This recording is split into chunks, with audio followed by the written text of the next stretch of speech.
Okay, ito yung napili kong birthday card sa kanya na I believe fit sa buhay ni Rafi, no? So babasahin ko, happy birthday pa. You were born for a reason.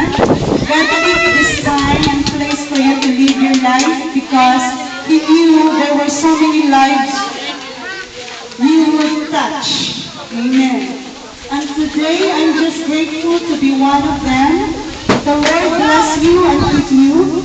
The Lord make His face shine upon you and be gracious to you. The Lord lift up His countenance upon you and give you peace. Sa aking personal, happy birthday pa. Mahal na mahal kita.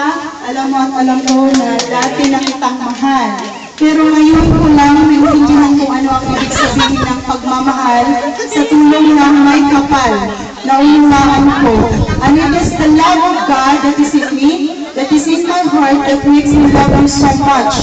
Pinapasalamatan ko ang Diyos from the day and time na nakilala kita na siya na din kapati ng buhay ko. From the bottom of my heart, I pray na magkaroon ka ng personal na relasyon sa Diyos na pinagkatiwalaan ko ng ating buhay na siyang Diyos ni Abraham, Isaac at Jacob. Thus says the Lord God Almighty, Rafi, before I formed you in the womb, I knew you. Before you were born, I sanctified you, which is in Jeremiah 1 verse 5.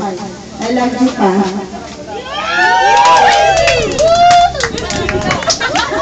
Teenager!